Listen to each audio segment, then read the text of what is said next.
Additional SP Sanjay Kumar మాట్లాడుతూ Patancheru police station పరిధిలోని చిట్కల్ గ్రామంలో గంజాయి అమ్ముతున్న ఇద్దరు వ్యక్తుల్ని అదుపులోకి తీసుకున్న పోలీసులు. ఇక ఎస్ఓటి సైబరాబాద్, ఎస్ఓటి శంషాబాద్, పటాన్చెరు పోలీసులు కలిసి ఛేదించిన కేసు.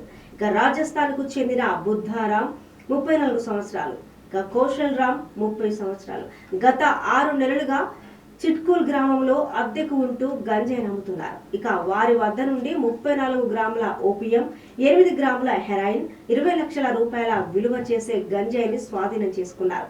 ఇక నిందితుల్లో బుద్ధారాంను రిమాండ్ చేయగా కౌశలరాం పరారీలో ఉన్నారు. చిట్కూల్ గ్రామం సంగారెడ్డి డిస్ట్రిక్ట్ పటాన్చెరు మండలంలో డ్రగ్స్ కలయికపై సమాచారం అందుకున్న టీనాప్ DSP Krishna Kumar, Cyberabad SOT DCP Srinivas గారు, Shamshabad SOT team, Patancheru local police ఆధ్వర్యంలో ఒక ఇంటర్స్టేట్ డ్రగ్ పెడ్లర్స్ పట్టుకోవడం జరిగింది.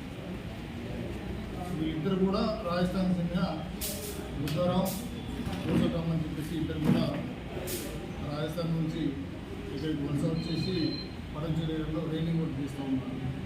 నుండి బార్మేర్ డిస్ట్రిక్ట్ నుండి ఓపియం, హెరాయిన్ ఈ 2 డ్రగ్స్ని తీసుకొచ్చి వాళ్ళు ఇక్కడ అమ్మడానికి వాళ్ళ దగ్గర పెట్టుకోవడం జరిగింది.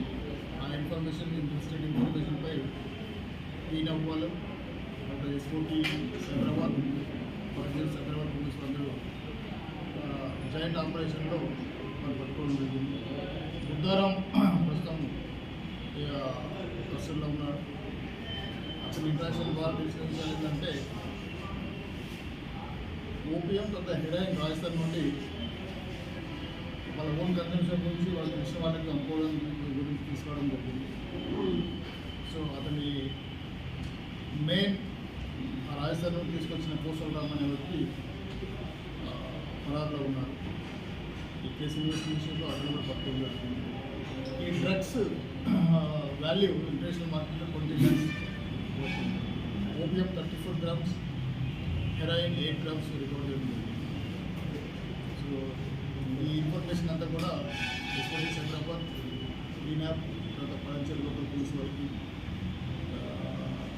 కలిసి కండక్ట్ చేసిన ఈ కేసు వాళ్ళందరూ కూడా మా ఎస్పీ గారు అందరికీ రివార్డ్స్ అందజేయడం జరుగుతుంది.